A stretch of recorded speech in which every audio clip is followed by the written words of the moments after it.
All right, welcome back to another episode of Toon Squad. It's your boy Matt in the building, aka Easy Money, aka Mr. Borrow Your Girl. Give her back in 2 days, maybe 3 business days, depending on your location. Aka Babyface Killer. Yo, we in this bitch. Yes, sir. And we got a special guest, Toronto rapper Rexdale's own Thelonious in the building. What's up? What's good, brother? How you doing, bro? Thank you for having me. My pleasure. And we got his producer, his partner, Cabbie96 in the building. How you doing? I'm good, man. I'm good. That's gang. How you guys feeling today? We feeling good, man. Thank you so much. You guys ready to shoot this episode? Yes, sir. It's gonna be a good episode. Be a good You one. ready? Yes, sir. Let's get to it. Let's get to it.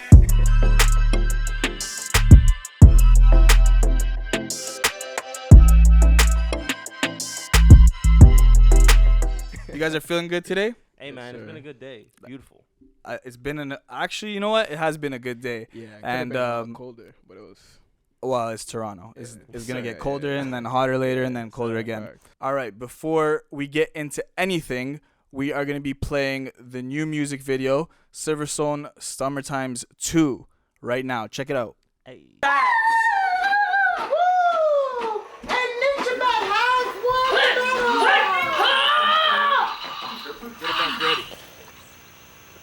Here we go. 1, 2.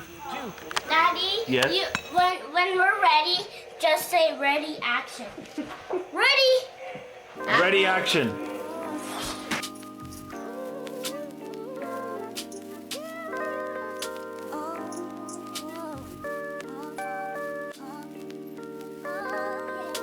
I'm not even going to give this one a check. I'm going to just say some real shit from my family. Love you. Here we go. I find comfort in these memories of my sorrows and reflection. Seen those harder times so I can recognize the blessings. Soon as I get mine, it ain't no telling where I plan to go. Won't take this shit for granted, dog. I wrote these poems to keep me going through the melancholy. Instead of probably popping land for props, swerving down the Grove ahead of Federale. With the slumming niggas from around the way. They some naughty fellas, man, but those my fucking brothers, cause they fled beside me. Safe to say this rapping shit progressing to a better hobby. Never pushed away, cause since a youngin' I was hella scrawny. I'm trying to shoulder press the whole planet with this bone and flesh on me. Feeling heavy, need to slow the reps. My slender frame used to get me so depressed. Wish the chicks would notice less, so even in the summers I would overdress. Bundled up in class, trying to get the top below the desk. Back when I would probably sell my soul if I could hold a breath. For now, fuck the game while I'm at home in sweat. Seen so many heroes make it out the hood, but ain't nobody show the steps. I'm waiting on my stairways to glory. And watching mumble rappers get in airplay before me. Shit, in airplay before me. Shit. It all goes down in the summertime. All right, what's up? We back in this bitch. Thank you guys for watching that video. Super fire. Congrats on Albion Road's demos. Albion Road demos. Yes, sir. Just hit 100K streams on Yes, Spotify. sir. It's available on Spotify, Apple Music, Amazon, and Tidal. Yeah. Everywhere. Amazon Music. Yes, sir. You out here. So, Yes, sir. I wanna hear this connection. Before we get into anything, talk to me. How did you guys come together? How did this partnership came about? It's actually funny. So I went to high school with his cousin. Yeah. And family friend of mine. yeah, shout out to Jeremy. Jeremy, Jeremy got the shout out for real. But and he just hit me up one day. He's like, yo, I really love your rapping. I got my cousin and he's a producer. And usually when that happens, I'm like, all right, you know. Yeah, like, you don't know if you should yeah, trust it. but he was like, nah, trust me, he's dope. And the same thing for Cabbie. That's what happened to me too. Yeah. Yeah, he hit me up. He's like, "Yeah, I know I don't really bring artists to you because like I know you're picky, but this kid is actually good." And I was like, "All right, just send him." And after I heard one of your older songs, I don't know if you want me to say it because I don't know if it's still up. One of your older Yeah, songs. nah, maybe not. But bring yeah, that. yeah. But then I was like, "This guy is actually good." So then we linked on Instagram. Yes, sir. And then I think I sent you the beat for "Thank You," Yes, which he was the sent me first the song we beat. did. Yeah. And Yeah. I laid that down and sent it to Cabbie, and that was like the That was first a song. super old beat. Yeah, first song Low-key. to do some numbers. Got Yeah. like $2,000 in Germany in like Yeah. 2 weeks or something. Which Oh, was wow. like, Yeah. that was big for me at the time. How many years have you guys known each other? 2019. 2019. That's when it came out, so I think. it's Yeah. kind Right? of recent. Yeah, Very yeah, recent. Yo, yeah, you yeah, guys yeah, talk yeah. like you guys went to grade school Yeah, together. I swear. I think because we're from the same place. Yeah. We went to the same high school, like different Mhm. generation, but same high school. Like we kind of just understood each other. Absolutely. Fast, you know. Absolutely. Yeah. Okay, Yeah. okay, and you come from Rexdale, that's correct? Yeah. Yes, sir. Yeah. Okay, we'll get into that in a little bit. Yes, Yeah. sir. But I wanted to ask you because Albion Road Demos, definitely check it out. Incredible tape. Shout out OTR. Shout out to Shout out to- OTR. Shout out to Mixed by OTR. Follow him on IG. My favorite song was Yesterday's. Hey. And something I really liked about it was like I felt like a lot of like the jazz and the soul in it. Yeah. Mhm. So tell me about how like that has influenced you in your life. Like, was it always around growing up? 100%. So I come from a very musical family, actually. Oh. Yeah, my mom sang gospel for a group called Faith Chorale. And yo, I learned a lot about them recently, actually. I knew they were in a movie Triple X, like Okay. a while ago. Oh, Wait, wow. Triple Yeah, X, the yeah. one, isn't that with Vin Diesel. Vin yeah, Diesel. Yeah, they were in that. I believe that's what my mom told me. that's why we gotta Um, sample her. Yeah. And she's backed up like acts like Kanye West. I don't want to say any more names because I feel like I'm gonna say the wrong ones. I think she said Imagine Dragons or something, but That's insane. and my dad Wow. my dad's played keys all my life, like gospel, jazz, everything. My dad's been in reggae bands, and yeah, so it's been around all my life. I've even played a little bit when I was younger. My dad would like just get me to come into the band Wow. and play something, but Wow. yeah, I grew up That's with it. incredible. Absolutely. Wow. So yeah, like how like do you feel like it's a responsibility for you to carry it on into your music, or is it because it's like your natural taste? It fits well with the chorus or whatever. Yeah. The case may be. I feel like it came naturally to me a little Okay. more because I grew up in it. Obviously, it took a while for me to really get to know what I was doing, like it does for Mhm. any artist trying to do this. But honestly, I played ball before. We talked about this. a Yeah, little bit we before, did. Actually. But We did. And then one day, it just like I was just writing a lot one summer, and it just clicked for me. Like I just really liked rapping better, and I just never looked back. Wow. Okay. Listen. You guys are gonna check him out if you haven't already. Mhm. He doesn't take a bar off. Mhm. Crazy storyteller. Very creative with his melodies and Mhm. stuff. And I wanted to ask you. Rexdale has had such a big impact in your music. I hear it. Everything is Rexdale, whether it's the cover, whether it's the music videos. Absolutely. It's important for you to rep it. Like maybe for someone who doesn't know Rexdale, and you know what? I don't know why, but like Rexdale gets a bad rep, and I feel like it's like a lot of it's bullshit. Yeah. But I wanted to hear your perspective. Obviously, I'm not from those ends. I'm not there Absolutely. a lot, so tell me your perspective. At least for me, because I'm heavy on representing where I'm from, Okay. but I also try to incorporate a bit of a positive image to it as well, because like I feel like there's not a lot of that, especially in our city. Mhm. Not to say that any of it is not real, because Rexdale is definitely like a place where shit goes down, like 100%. But there was always a sense of community for me, and there's always been those faces that I've always come across. Yeah. That there's always love, and even when I started making music seriously, there was just a lot of love from people, and just as an example of at any step of my life, I felt like Rexdale's just always been home. I don't know about you, but Yeah, I think it's just that it's home, and like Mhm. I think every place has its pockets of like Mhm. where it gets a little heated, but I don't know, it's just home. So I'd be just walking, like it's fine. Like people just walk around, live their life. Like Absolutely. I mean, if people have like backgrounds where it's a bit tougher, Yeah. that's a thing. And I think that's a thing everywhere. But I think like car was like the meeting place of like people with like a bunch of different Yeah. economic, socio-political backgrounds. So Absolutely. it's like you kind of seen that it's really just not one side. Like Mhm. if you go to any of the hubs, whether it's a high school or a middle school or whatever, like you kind of get the idea. Even when you walk around like the neighborhood, Yeah. like you walk one block and it's different type of housing. Like it's just I think it's just natural thing. Like in most places, like it's 100%. different sides to it. People have Mhm. different experiences, but I mean it's home for me. Like I like it. Why do you guys think it gets such a bad rep?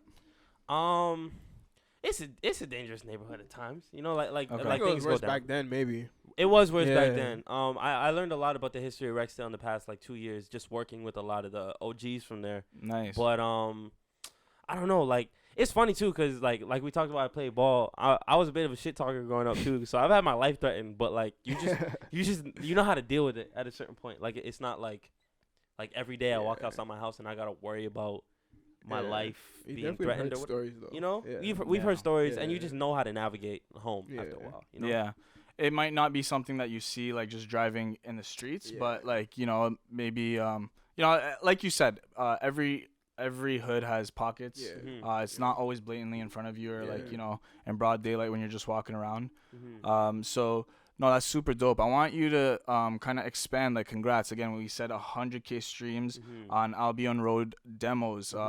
You know, talk to me about creating that tape. And obviously, like, that was you know, compared to your previous tape, I feel like there was a lot of growth. Absolutely. So tell me about, like, you know, you dropped singles in between that time, and you know, what was it for you? Like, tell me your perspective on it.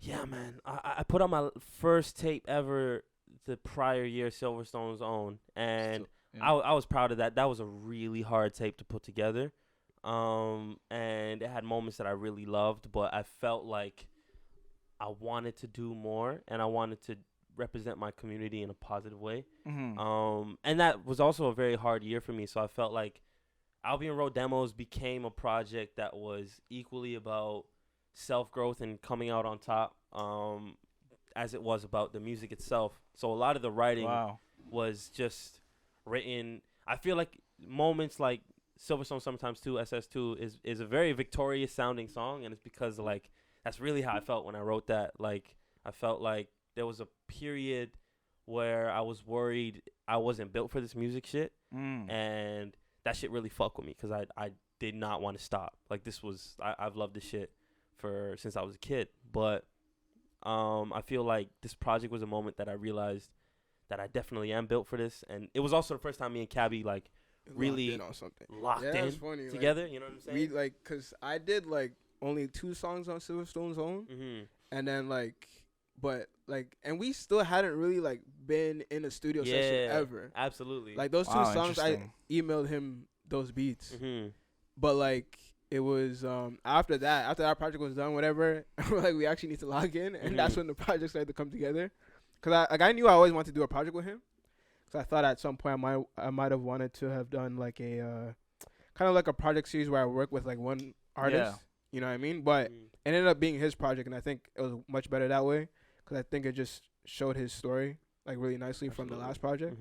And like, I think what I liked about it too, to your point about growth, like, I feel like it gave him a different palette production wise. Like, it wasn't my thing is, like, I feel like a lot of listeners these days, like, when they hear a certain sound or certain textures, like, they automatically put it in a box where it's like, oh, like, he's a 90s guy if you hear like certain textures or whatever. You know what I mean? It's like, or it's like the famous term boom bap or whatever. You know what I'm saying? Where it's like, so it's like, I kind of knew he's like flows can work on any beat. You know what I mean? And I knew he had that. He had delivery down and everything. So I was like, I just wanted to make sure the production was like as like colorful and elaborate as possible. Like, different. That's amazing. You know what I mean? So that's amazing. Yeah. You know, honestly, something that I really heard in the tape was like, you know, like I told you off record, I felt like you were hungry. Like, you know, I could feel you fighting in your music. Absolutely. Like, you're at war right now. Like, you're at war, like, you're with peace within yourself. Like, you know, like, making sure like everything's straight around you, your family, like,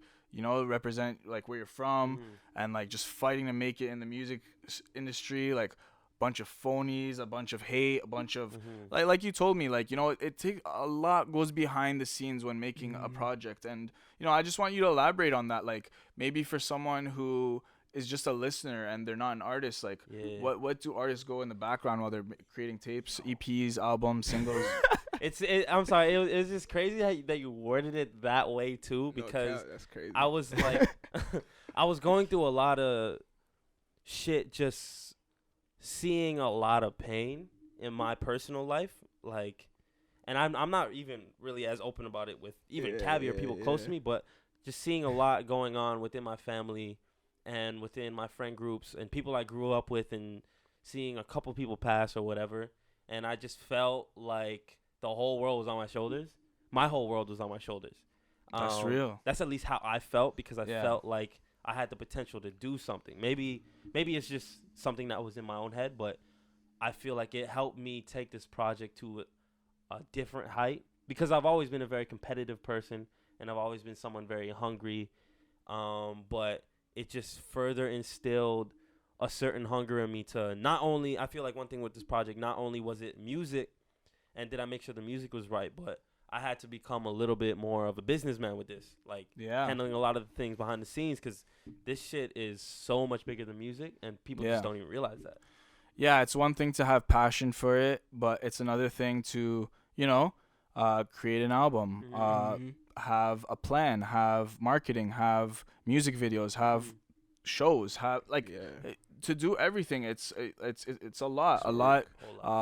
It's very underrated, and I love how honest you are about it. Shit's not sweet. It really Like isn't, it's not sweet. Like it's not just like you're rapping hard and you're not taking a bar off. No, like you're actually going through a lot in the background. 100%. And I wanted to ask both of you, how has the pandemic affected both of you? You go first. You take this one first. Pandemic was interesting because like I think in the beginning of the pandemic, like 2019 technically was when the pandemic was like creeping, and then 2020 like March was like when the lockdown first happened. Yeah. Like, so the craziest part was I was supposed to do the remix project 2020 March, like literally the day they went into lockdown was supposed to be our orientation. Oh wow. And then we got emailed. I was like, yeah, we're staying inside. So it's like the first big bulk of remix project was like all online. We didn't get to go into the studios until July or something. Wow. Or like June or something like that. Wow. So like our shout out round 16. Our whole round really, like, we didn't really get the full experience. But we made it work though. I Is feel that like where you met OTR? Yeah, remix is how I met OTR. Okay. Funny enough, I think like I actually really kind of connected with him after I graduated, cause he wasn't in our round. Oh, okay. But we had alumni sessions where we get to go to the studio, and he would be the engineer for the alumni sessions, and that's where I really got to meet him. Like I would see him, like he mixed and mastered a song that I did with one of my friends, Shanika. And Shout out to Shanika. Shanika and my boy Julian, her producer. And I seen he was on there, so like I recognized him in different places. But then it was only really that session that I really got to meet him and connect with him for real. Word. Shout out to OTR. That's actually how me and Cabbie got connected, and that's how you guys both came on. So if it wasn't for him, we wouldn't have met. Yeah. So that's super dope. That's a real guy. Back to the music. I wanna, I told you, I think you're awesome. You're amazing as an individual artist. But I told you, like, when I heard you, I heard like Nipsey. You know what I mean? And like, I just wanted to ask you, like, who are the artists that influence you, and like, who are the artists you really fuck with? Yeah. First of all, shout out to that comparison. I love that. I'll never be mad at that one for sure. Rest in peace. That's a legend. Yeah. Hey man, I almost hate to say this one just because I get this comparison a lot, and it's a great comparison. But like, I also look a lot like J. Cole. So like, okay. I feel like sometimes not with you, because you gave me that comparison too. But there's certain people I be hearing that, I'm like, did you really listen to it, or are you just saying J. Cole because a lot of people also know growing up I listened to a lot of J. Cole. So okay. Like, okay, I'm gonna stop you right there, okay? Because listen, to be sounding like J. Cole, you're not like just a neighborhood cat. Absolutely, like you're really out here, okay? So like, a lot of people like on the streets will say like, Toronto's J. Cole. Absolutely. And they'll start throwing names. Yeah. And I wanna ask you, like, do you feel some, like, maybe you don't want to be like the Toronto's J. Cole, you want to be yourself, you know what I mean? You want to make your own name, but do you feel like, because you guys are so similar, like you guys are storytelling, you guys are being creative with your bars, like there's so much that goes into like the creativity of your music, and do you feel like you hold the title like, I want to be Toronto's best storyteller, or I want to hold that like Toronto's J. Cole type of vibe? I've never been mad at that comparison, to be honest. I feel like one thing I have been a little safeguarded about was when it's said in a certain way that's like, I just don't want to be painted in a box where it's like I am baby J. Cole. Yeah. You know, 'cause That's why I didn't even want to bring up Nipsey or J. Yeah. Cole, just because, like, yo, you are your own artist. No, because Yeah. I'm not mad at that comparison at all. And I feel like if I were to pick an artist that I feel like, okay, like I listened to a lot of his music growing up and he influenced me, it was definitely because I was also a hooper. And a lot of what he talks about is hooping. Like, Yeah, it was yeah. one of the first artists I related to. Him and Kendrick. Mm. And Mac Miller was another one. But Rest in peace. rest in peace to Mac Miller. But, like, and I'm not even defensive about it, but I've just heard it said a couple times that I was like, hey, man, what do you mean by that? You know what I'm saying? Yeah, Like, yeah. Just a couple times. But J. What do you mean by Cole that? is he said, what do you mean by that? But J. Cole is like one of my favorite artists. I'll never be mad at that comparison. Okay, I'm going to ask you a pressing question, all right? Absolutely. Bring it on. How do you pressure yourself? How do I pressure myself? Like, what pressures you? I just know that I like knowing that it's all on me. And if I don't get to where I want to be in life, not even just with music, but in life, because so much of this is just a part of who I am now. It's my fault, and there's no one to blame if I don't get where So I you want take to go. accountability Absolutely. for Absolutely. everything, If for I- all if I your have- outcomes. Yeah, if I have an off week where I'm not doing what I'm supposed to do, I feel like I have a team of people who will be honest with me, but I'll usually be honest with myself first. And then sometimes I'll hear it from someone and I'm like, I know, and I gotta love work on that. that shit. But it's just always looking for. I heard Joey Badass say recently he's a self-improvement junkie, and that's what I'm trying to be in my life too. I'm working I love every that. day to be better. I love that. I love the accountability piece. Absolutely. You know, like certain artists fall off, Mhm. and you know they'll always blame this person or my manager, or this thing or that thing, and like the fact that you know you feel responsible for your own outcomes regardless of who had a hand in it. 100%. You know, that means you understand the risks you're taking. Mhm. That means you know, you have a vision, you have a plan, and you're not just shooting aimlessly. You're shooting your shot. You're really out here. So you know what? Congrats to that. 1,000%. Yeah. So you know, you mentioned that you love hoop. I wanted to ask both of you, like, who are your favorite hoopers? Ooh. Okay. Derrick So, Rose. Derrick Ooh, Rose. shout out Derrick Derrick Rose. Rose. Derrick Rose has always been a favorite of mine, but I remember in Yeah. elementary school I said that and someone was like, "Derrick Rose is my favorite player." So I'm gonna bust your ass if you don't think that. He was, the And one like, that, he was the one that made me like want to watch basketball Mhm, because I yeah. remember I was in middle school his rookie year in 2008. He played the Toronto Raptors, yeah. and we got like, you know, sometimes your school takes you to like the ACC or whatever. Yeah.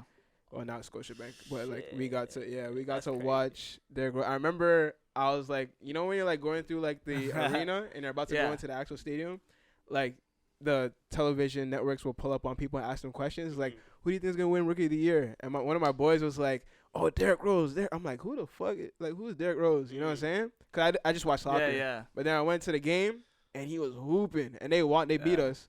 And I was like, this guy's my favorite player. So I've been a Bulls fan ever since, but I'm also a Derrick Rose fan. Absolutely. For me, That's dope. Yeah. because Derrick Rose is one of my favorites too, especially after what he went through and how he came back from Yeah, that shit. nice. God damn, Yeah. bro, that guy's a dog. I But felt those tears in Yeah. Minnesota. Yeah, that's my When he guy, dropped yo. 50. Swear. That's my Yeah, guy, that was a too. crazy moment. Yeah. But for me, the first moment I knew I really wanted to be a hooper badly was watching Uncle Drew. Ooh, Kyrie. Kyrie, Okay. 1,000%. I've always been a flashy player too, and He's I my feel favorite player right now. Like, yeah, I feel He like makes coaches. basketball Him look and so Ja. beautiful. He makes it Ja look is- yeah, Ja- Ja just When you said entertaining Derrick artist. Rose, it just Yeah. I feel like this generation same lineage. Yeah, Ja Morant, same absolutely. lineage. They're like artists. athletic, They're artists with the way they do Yeah. this shit. Yeah. 1,000%. Yeah. And I feel like I feel like Josh Kyrie's- Flasher though. No Kyrie's cap. the- I Yeah. love Derrick I Rose, think but Kyrie's like the what? most artistic though. Like, Yeah. like Ja Morant's just a powerhouse, but he's just I don't know. He's a highlight reel. That's what it I is. don't know. like, I've just never seen someone jump like that. Yeah, at his nah, height. it's I insane, yeah. swear, He jumps out the it's fucking gym. crazy. It's He so jumps out the nuts. fucking Yeah. gym. I've always been a flashy guy too. So those guys have always spoken to me and coaches hated my fucking guts for this shit. But it's just What like position you play? point guard. Point guard. Point guard. Ooh, so you got handles? Yeah, You got that vision? was my whole. I got vision. I got. You're a I do shooter? have vision. I promise. I could shoot. I don't know Yeah. if you play. I could shoot. But like handles have always been my thing because I just love that feeling of hearing people like, Oh, like when you cross someone yeah, out. I love that shit Me too. so me too. much. Yeah. Iverson was my all-time favorite. So Hey, so you know what I okay, mean? you Like, should yo, know too. yeah. So you know what I word. mean? Like, the dream was to always, like, growing up, like at recess, like every kid's ankles that I took, like, it's like 100%. it's like a trophy. You know what I mean? 100%. Like, is this? Facts. I used to tell people like, yo, this year I dropped this many. I It used to means have nothing. I used to have like a log of all the ankles Yeah. I took that year. Yeah. Yeah. Holy, nah, I love that. You know what? It's cool because it's like, yo, like, this podcast started off like as a music and basketball thing, but at the end of the day, like rappers want to be hoopers and hoopers want to be rappers, right? Yes. And there is such a big connection between music and rap. Do you feel like, the competitiveness of basketball and like going through that, like, do you feel like it helped you in your music career at all? I feel like the competitiveness 1000% is still in me and it still helps me every day. Even to go further, I feel like the flashiness that I took on the court, I took into my music with the way I rap because I just try to be really flowtastic with my schemes and really like use the words in a way that's like I want people to be like, yo, how the fuck did he do that shit? I feel like a lot of black culture too, even if you go back to jazz music in the 40s and 30s or whatever, has always been about showing what you can do and being unapologetic with how great you can be within the world that you roam or whatever. Like, you listen to the old jazz standards or the old jazz songs, and those solos they were doing were just so crazy and sounded like Kyrie Irving on the court. Like, you know what I'm Damn. saying? Like, so I Damn. definitely took that into my own music. That's crazy. I love that. Okay, so, speaking of that, like, tell me about the moment that, you were scared of music. You were scared of going on this journey, and you decided, no, I'm all in. Ooh, that's an interesting. I decided I wanted to make music seriously when I was 16, and I was listening to a Logic album at the time, and Shout out Logic. Shout out Logic, It's bro. tough. Yeah. And it was 44 bars. It really spoke to me. That's a good song. That's a really good song. Yeah, It just spoke to how much I wanted to make music, but I was still very I had a lot of stage fright, and I didn't let anyone know what my dreams were and that I wanted to rap until I hit about 19. Was the first time I just posted a video You of said, me. fuck it. Yeah, I just posted. I was trying to get the attention of this certain person I was supposed to get in the studio with, and he wasn't responding. So I was like, I'm gonna just rap and post this shit on my Instagram, and people loved it. And I posted another freestyle, and then I got on stage, and then Wow. the rest was history. You know? That's crazy. Yes, Oh sir. my. Yes, sir. So, you spoke about, like, how it was a certain someone.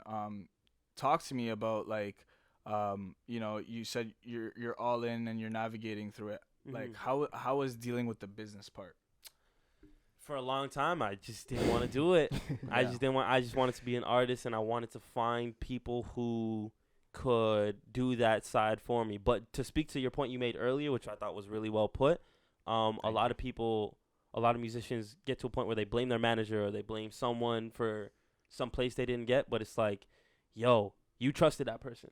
You trusted that person with your journey, and if it was really important to you, Wow. you That's would a have, bar. you know what I'm saying? You would have kept tab, and you would have just watched people closer. Like, so I felt like I got to a certain point where I felt like my music was not being handled well with certain people. And I feel like I learned that lesson like around the beginning of this year when I was like, okay, I want to lock in with myself and like make sure all the people around me are straight and are not just have my best interests in line and have love for me, but are ready to put the work in. And that was the moment that I really decided to get on the business tip. You know what I'm saying? Wow. Shout out to Soundstock Academy. They really helped me with that as well. I love that. And something that like we can learn from that is like taking accountability is 100%. also like taking accountability of who you keep around you. 100%. So that's crazy. That's something that we don't learn until like maybe we're older, maybe when it's too late or whatever, right? Some people learn it early on and catch it early on. But just before we get on to our next topics, we're going to take a quick break. We are going to play Thelonious' music video for the song Trouble Man, and we'll be right back. Peace.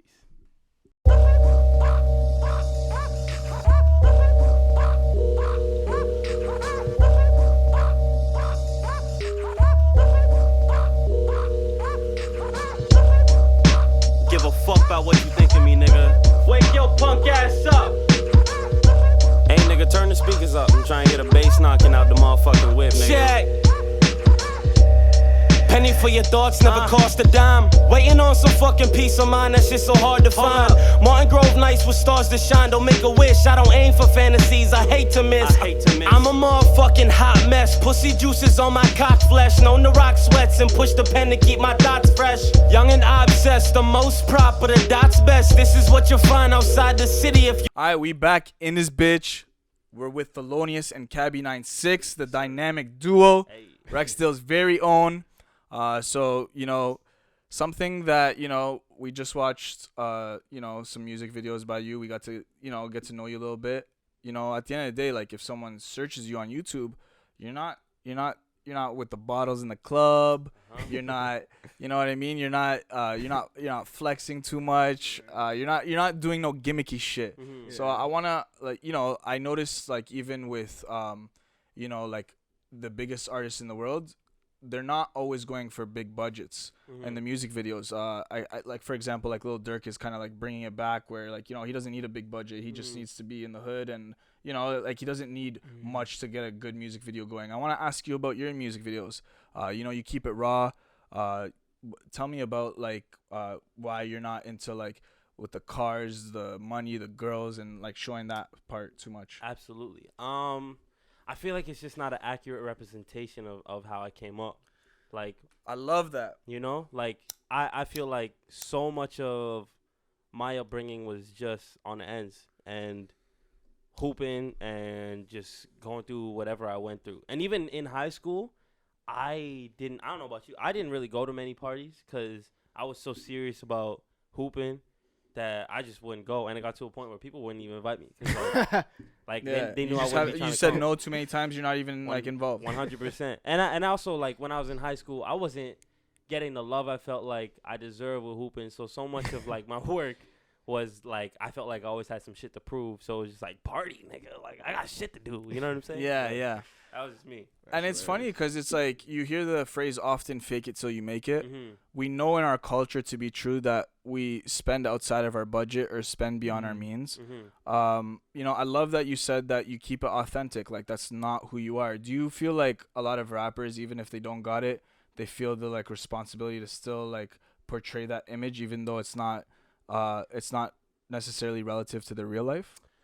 I feel like there's a bit of that in this day and age. Yeah. I feel like there's a lot of people who maybe that does reflect what they really do, but I feel like there comes a point where certain people see that and they see that the top artists in the world are doing that and it works for them because that act really represents what they're on. So certain people look and they're like, maybe this is what I have to do to get to a certain point in my career. And it just becomes some sort of norm that people always do that. I don't know if you have a take. Yeah, like I feel like sometimes, like, environment's a thing too, right? Like, if you assume as an artist or as a rapper in particular, you have to be at the clubs and things of that nature, like, Yeah. you're gonna have to spend money. Like, you know what I mean? Right. Everybody's looking at you because, like, you're the public figure. Mm-hmm. And I find that, like, you know, fame coming before fortune is, like, more of our problem Yeah. these days. Like, people are more so focused on having the mass appeal and not, like, the money to actually back it up, or they don't have, like, an enterprise structure set up to, like, actually even fund that perception. Mm-hmm. So they get into a lot of entrapments, whether they're, like, always at the club because they think they have to be there and you're naturally going to spend money there, or, like, your wardrobe has to be a certain thing, or it's like your wardrobe relies on brand names as opposed to style. Yes. You know what I mean? So it's Ooh, like, that's a Yeah. bar. Yeah, You know like, what, man? Like, it's like things yo, like we that, need like, to squash that shit, bro. Yeah, Like, you don't like- need to wear designer to be fashionable. Yeah. Yo, you can be trendy. You can be Yeah. fashionable without that It's shit. like You like can just be Smino, creative. Smino's 100%. to me, Smino's a mad like he has mad style and he has He fashion does. like that's very unique to him. 100%. And it's like I don't know any brand that he wears. And sometimes there are a lot of them are like custom pieces, so it's like they're not even like brand, but it looks sick. You know what I mean? So Yeah. I feel like people kind of just get trapped in like like kind of misunderstanding what can actually be magic for them. 100%. You know what I mean? They think it's the brand name, they think it's like the money or the club appearance or whatever. But I mean, if that's like your actual lifestyle, then you know what I mean, that's what it is. But you know, if it's not, So, like I don't know. Yeah. So Thelonious, have you ever put that pressure on yourself? Definitely not. Like I am like that. You're comfortable with where you're at. Yeah, Like, yeah, you're yeah. cool. I feel like yeah, guys, 100%. Like I feel like, and I feel like you feel the same way. Like don't like, if not, like don't let me speak for you. But like, I feel like I dress pretty much exactly how I want to dress, and maybe perhaps having more money as an artist, as an independent artist, would give me more freedom to dress even more how I want to and add more sauce to the pieces or whatever. But I feel like I've never wanted to dress a certain way just because it's popular. Like there's so many things that influence my style that just spoke to me, and I just kept up with that. Yeah. You know what I'm For saying? me, it's just like if it feels good on me, I feel mad comfortable. Like if I could wear sweats and cargo pants and just like a sick T-shirt that I fuck with like every day, like I'm kind of cool with that. Facts. You know what I mean? Facts. Like I don't really need to do too much. Like, Okay. whatever just feels good, natural. That's cool. That's Yeah. cool. So, you know, like I get like a sense of like comfortability of who you are. And that's super important in a day and age where everyone's trying to be someone else. Everyone's following someone else. You know, so you like, you know, we spoke about you have very impressive storytelling. You know, you're bar for bar. Like you're competitive. You're really showing people like, yo, I got different flows. I could switch it up. You know, and the truth is your style of rap and your style of hip hop is not getting the same viewership and streams and support as the phony shit that's out. Yeah. You know, the phony shit, the clout chasing. So yeah, I wanted to ask you, like, how do you feel about navigating through an industry where people are getting rewarded for, you know, clout chasing or doing gimmicky shit or you know, like you know, doing some shit that's just like phony at the end of the day? Like, how do you feel like that? Like, do you feel like the odds are against you, or do you feel like you know, you could break through? Like, how do you feel about how today's rap, what's in favor is like more clout chasing and promoting violence and stuff like that, not necessarily about like the real music? Absolutely. It's interesting because I feel like in a lot of ways most people would feel like the odds are stacked against them. You know what I'm saying? Because the industry is obviously very much in favor, swaying in one direction, but in a weird way, I feel like a lot of people, there's a craving for what I do, and there's a craving for the type of I crave it. First thing that you go, like there's a craving for something substance. with substance, absolutely. And I feel like and musicality too. I think people are kind of just 100%. Yeah. Shout out to Cabbie96. It's rich. Your music is rich. Like, absolutely. With the production, it's not just like of course, like I want to give you credit for your rapping, but you're very particular about the beats that you choose, and I could tell that you come from like a gospel or a jazz family. Like when I hear like certain things that you picked and stuff. So you know, like there's a lot of thought that gets put into it, which I really love. So yeah, tell me more about like the Toronto scene. What do you like and dislike about the Toronto scene? In terms of the music industry. What I like is we low key have some of the greatest artists that the world has to offer on the, like, you know what I'm saying? Like, even do you feel like you experience it? I feel like I do. I feel like I meet artists every day that are really dope. And a lot of the people in my immediate circle or people who I'm affiliated with some sort of way, like not even just rappers, but there's some incredible singers, poets, everything. There's some amazing artists in the city. What I maybe don't like about the scene is I feel like there's so many places in the world that have become sort of a mecca in a sense, like New York and Atlanta, and so much of it is because they realize that just because maybe I have a spot in the shit and maybe I'm doing something that's taking away from them. Yeah, it doesn't take away from you. And I feel like there's a certain realization other places have that Toronto just hasn't had yet. But I feel like Toronto is realizing every day that a little more every day that just because one artist is doing well doesn't mean it takes away from you. In fact, it actually uplifts you and uplifts our community if we just come together and We can all eat. Exactly. And acknowledge who's dope. You know what I'm saying? And if somebody's dope and you can facilitate to their journey, just share them on your story, bro. absolutely. Share them on your story. Show up to their shows. Anything. You know what I'm saying? Tell your homies. And you know what? I meet a lot of people, even in the ends, in Rexdale, who, because there's a lot of people who listen to me in my neighborhood, but I also run into a lot of people who are like, yo, I don't really like listen to your stuff very avidly, but I love what you do, and I'm here to support you get to where you're going. I get that a lot, too. I can see it. You know what I'm saying? Yeah. But I'm kind of not mad at it. You can't be. You can't be. Because, one, there's a lot of people who are like. And you can't win the whole world. You can't win the whole world, but it's also like there's a lot of fake love, too. So I appreciate when there's something genuine, and it's just like, yo, like, it's not maybe my cup of tea, but I've known you since day. I can appreciate that you're taking a risk or you're doing something that's different. Exactly. And I can see that what you're doing is dope. Like, even if it's not something I would listen to, I can recognize that it's really good. So you have my full support. I really appreciate messages like that. And I do have a bucket list item. I want to just be walking through Rexdale and hear my shit from a car or something like that. That would be like a really special moment for me, but that's see hard. when that happens authentically. That's hard. I like that. That's a cool goal because like, yo, that's how you know he's not a gimmick or a phony. He's not just repping Rexdale just to fucking say it. Part of like his dream that he just literally just said right now is like it's not a Grammy. It's not like, of course those things are nice and you want you want to get recognition, but like for him like it's the real life impact, like seeing your music bump in the streets. That's what I was thinking about your question too when you're asking like what the gimmicky artist or whatever, like, you see them getting certain things. It's like, I think that becomes a question for artists, like, what awards or rewards do you want? Like, you might not want the same things that those rappers are getting. You know what I'm saying? Like, you might not want to get the sort of perception play or whatever. You might actually just want to be well acclaimed by other peers that you really respect.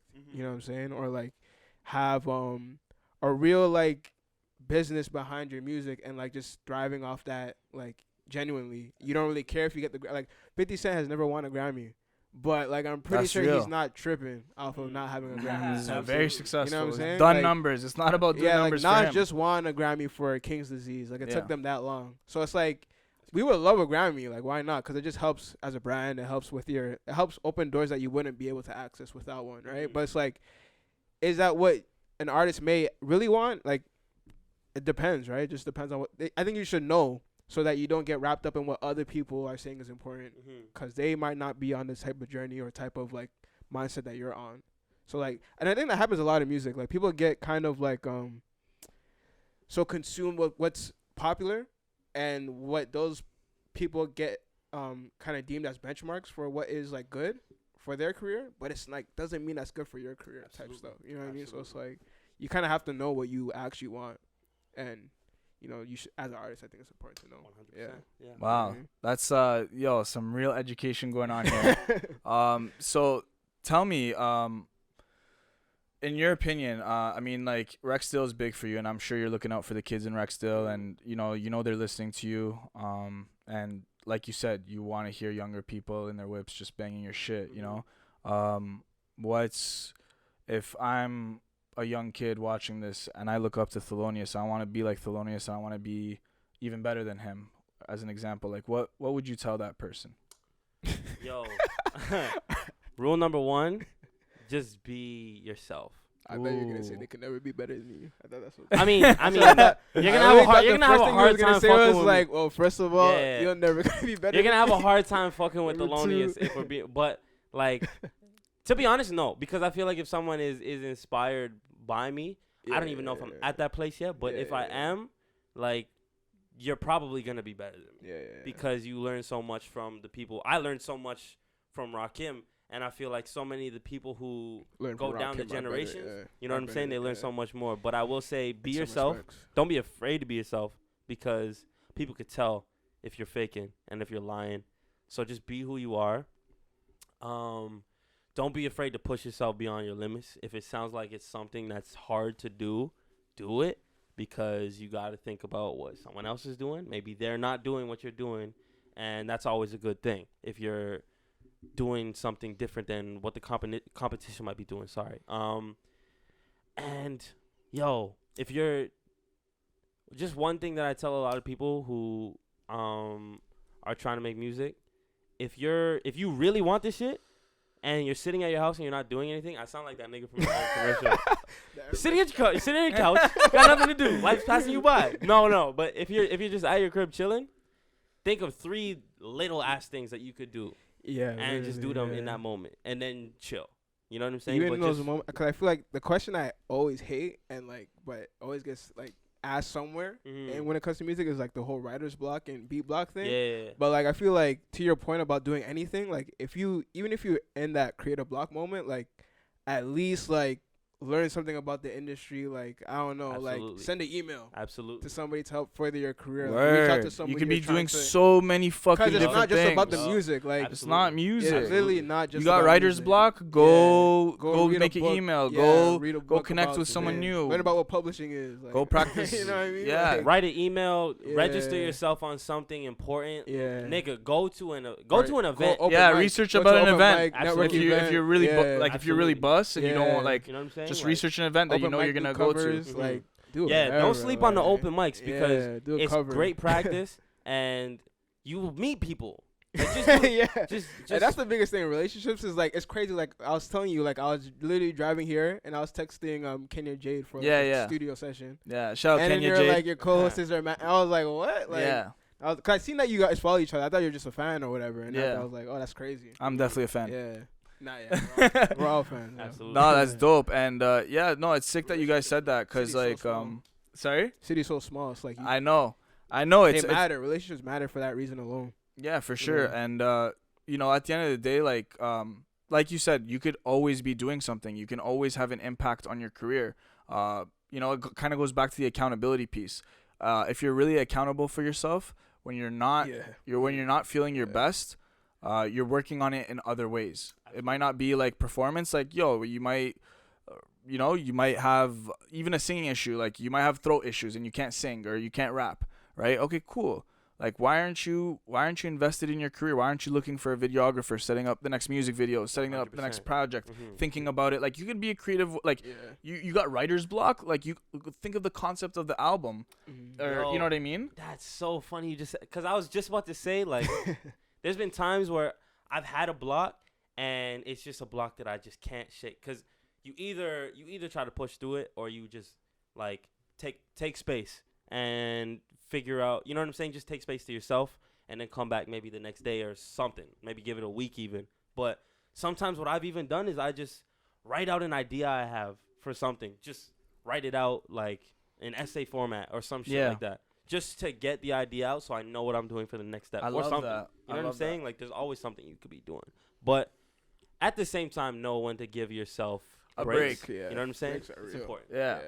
I feel like I'm really good with that, low key. I'm not. I'm so bad. I'm a workaholic, but I'm working on it. I'm trying to get better every day.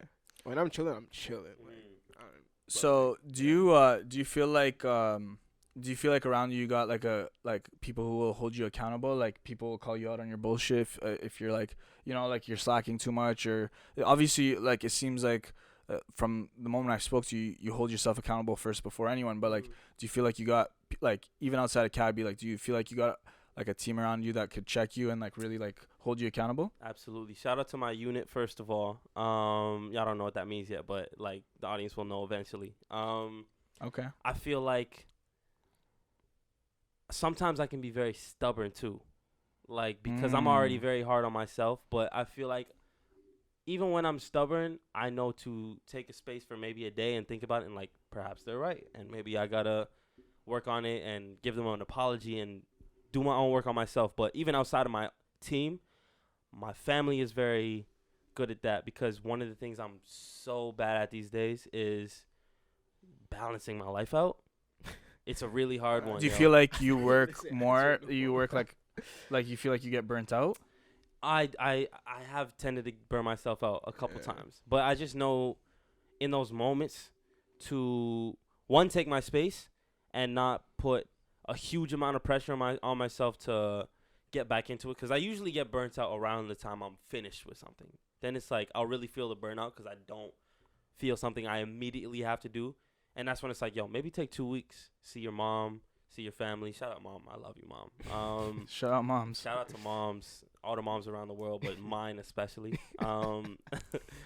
And yeah, just balancing out, seeing my family, doing the other things I love to enjoy, hooping, just going for walks or whatever. And I think just having love in your life is something that's very underrated, and it's important. Yeah.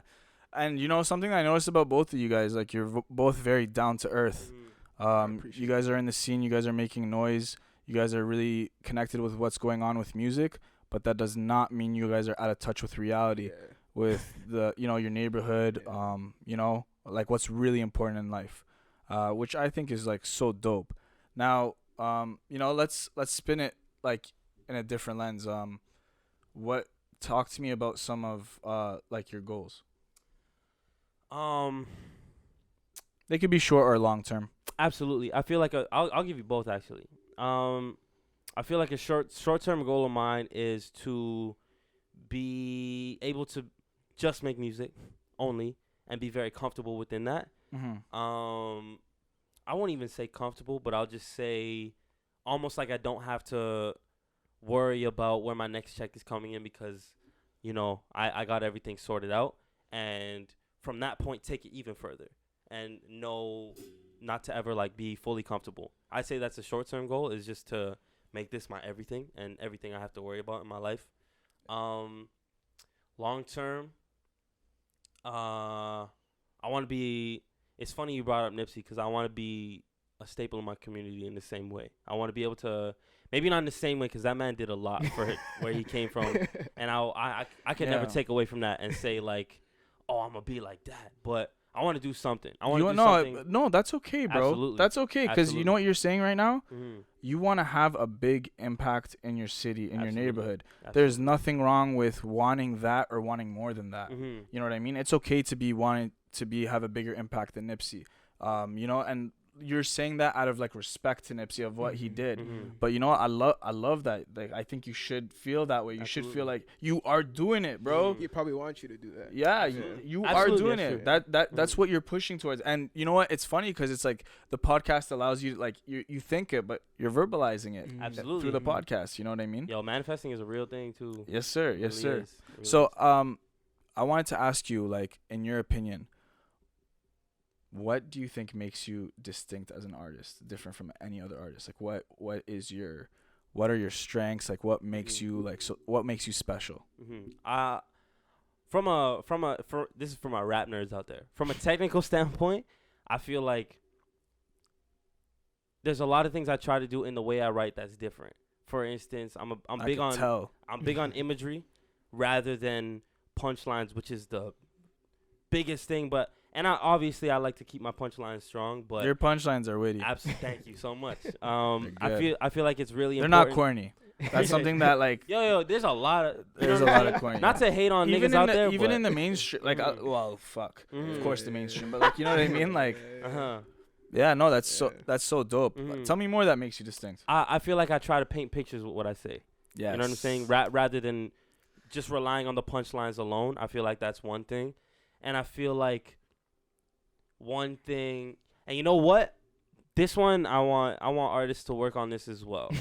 You know what I'm saying? I feel like I want to see more artists do this, and I see a lot of artists that do. But be intentional with what you're saying. Know what you're saying and know what message you're trying to get across, and be obsessive about how well you can get that message across. Like, where are you in these moments? How do you feel? You know what I'm saying? Like, yeah, I think I make a big deal of being intentional with my work, and I think that maybe that sets me apart. Do you feel like do you see a lot of artists that are just like they're just doing it just for like, you know, just a quick laugh, or like do you feel like you see that a lot? I think it's partly like a new technique thing that I've been hearing about, where everybody's saying they don't write, they kind of punch in their lines, and so I think they do the first yes one. I heard. So I think that's a recent topic. topic. Yeah, it's just naturally disjointed, but like I think people got it from like the Jay-Z's and stuff, but like he was like rehearsing the verse in his head there, like before he even went to the mic to, You know what I mean? But I think people now will literally punch in, come up random line, come out, random line. That just comes out first, and it's like, Yeah. So It can be you good, heard though. it here on this fucking podcast.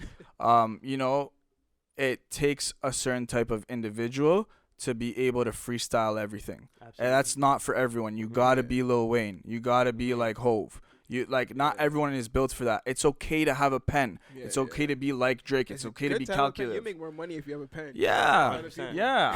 I don't understand. Like, it's not more wavier. It's like, Yeah. of course, it's impressive. Sure, Yeah. you're naturally gifted, but like, It I might res- be a path of least resistance thing too. Like, they don't. Maybe in their head they're not working as hard, so it's Yeah. just like, let me do that because it can. It still might work. I don't know. Who yeah, knows? Yeah. yeah. No, and you know, it's a big tip that you gave. Do you write all your shit? I write 100% of That's everything hard. I say. All That's the hard. time. Yes. That's hard. You heard it here first. That's official. Yes, There, sir. there isn't no ghostwriter Yup. in the background. But it's okay. I think that's okay too. I wanna I think so. I want to shut that down too. Now that we're on the yeah. topic of writing, like it's a creative process. Yeah, like yeah, what yeah, the f- yeah. like I don't like Yeah. like I don't get it. Like Yeah. I think we should like I think it's okay to music is a collaborative process. I don't know where the street outlook facts. came from Yeah. of like, yo, you gotta like have 100%. Like you share ideas in the podcast or on a song. Sorry, yeah. you share ideas on a song. It's like that person might not get credit for it, but it's Yeah. it's not an individual effort all the time. Like Absolutely. it takes teams to bring ideas and like groups of people. 100%. Like, and me and Cabbie talk about this, or I feel like Cabbie brings this point up a lot, actually. And I fully agree. I don't care who gets the credit. I don't care who does what, as long as it's in the best interest of the music. Yes. You know what I'm saying? So if certain artists want to have certain people around, I was about to say I do care about the credit, but like, you know what I'm saying? oh no, I care. Yeah, like no, I don't of care course. who does what, as long as the But if music it is makes the actually- project yeah, better, you're absolutely. willing like, to come sacrifice through like and come having a through and- collaborative effort. Yeah, 100%. do what Yeah, needs to yeah. be done. Yeah, I like that. Yeah. And it's an investment for the future. Shit. Yo, crazy conversation. We are gonna be right back. Before we send you guys off, we are going to play you guys the music video SKC off the new tape, and we'll be right back. Fuck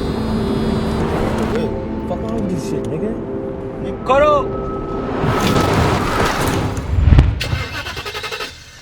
I can fucking drive, my nigga. Why you always talking? Then turn the fucking Alright, car. bet. I'm gonna turn the car on. You gonna see, my nigga. The fuck, man? Alright, go. Go. Show me.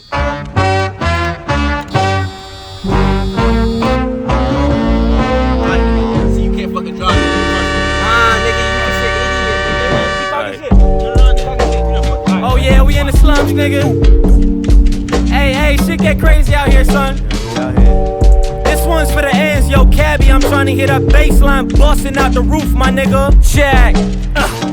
Sway the block, tire marks in the vacant lot. Took a back street, scooped the homies. Martin Grove side made a stop. Party in the plot later on, trying to hit the spot, maybe not. Shit's heavy in the wrecks now, though we hardly in a state of shock. Heat waves in the afternoons, sundown around 8 o'clock. Cold nights on the road lights, bullet strays got my neighbor shot. Reminiscing when we was younger tots, playtime fingers made it clock. All right, we back in this bitch. You know, Thelonious, Cabbie96. It's a pleasure having you guys on here. You guys are incredible guests, really creative minds. You guys are gonna go as far as you guys want to take this. I believe in the movement. I'm a huge fan of everything you guys are doing. And you know, for me personally, like when I, you know, growing up, I've always got to know artists through Breakfast Club, through you know, recently $1 Million Worth of Game. You know, there's a lot of platforms that you know, where you can see the artist's personality. You might know their music from a distance. You don't listen to it. You just heard their name. But, you know, their personality draws you into, you know what, let me give this person a chance. So, you know, you have a big following and you got some new supporters coming out of this episode. And what would you say to them in terms of, like, what things you have coming and why they should support you? First of all, thank you for having us. Oh, It's it's been love. It's love. Awesome conversation, bro. This was amazing. So we would have a music video that just came out for Silverstone Summertimes 2. If you want to check that out, we would greatly appreciate it because we put a lot into this last EP. And everybody who's listened to it, even just one song, it means a lot. And if you listen to it front to back, it means even more. More importantly, going into the upcoming months, I will be doing a couple shows, including December 9th for school night at Stacked. And I got a couple shows coming up into the months of January, maybe in your city, especially if you're in Toronto, probably there. But we're going to be visiting a lot of other places. So I appreciate the love. New music coming soon. Anything you want to say, Cabbie? Nah, Cabbie, you gotta speak. You know. Yeah, you got to say. Yo, shout out You to got- Cabbie. Hey. I got a lot of like, I don't know, like I know I have like a couple of songs coming out soon. I've been working a lot with singers. So like a lot of R&B and I guess stuff that you like. Do you want to shout out anyone out on your team Shout out or that you're working with? Shanice. Shout out Shout out to Shar. Shanice. Shout out to Shar. Shyla. Shout out Seko actually just sent me a demo. I don't know if you know Seko, but he's a rapper from here. That sounds really good. I think it's gonna be on his EP, he said. But a lot of singers though. A lot of R&B. So I feel like that's what I'm excited to share too, like music that has like no samples in it, just instrumentation. Cause I play instruments too, so it's like something I'm excited to share with people as well. Yeah. All right, you heard it here first. You know, I want to shout you out real quick, both of you, because you know, this episode for me it means the most. Because I've been on my own journey, and you guys are a big staple in my journey. Getting you guys on, and having the conversation, having the impact. Sharing your story and being yourself. Like you were promoting that earlier in the episode, and it's like, this is an example of a young man who's like he's fearless. Like he's comfortable in his own skin. It's okay if you don't wear designer. It's okay if you don't go to parties. It's okay. Like it's okay to just work hard. It's okay to put your head down and work hard. You can be connected with people without doing all that shit, popping bottles in the club and all that stuff. Like you could still be a hooper, be a tennis player, do whatever, work on music, work on art. And I feel like that's one of the big lessons that is coming out of this episode, is just being yourself. It's okay to be yourself. Accept yourself. The problem is we're all out here seeking shit. We're all out here seeking approval, even if we don't mean to. It's just unconscious. But, I think if there's one thing that you want to learn out of Thelonious, if you just take even one little thing, is that being yourself is probably the waviest thing you could do. I love that, yes. You heard it here first. This is Toon Squad, and we out. Peace.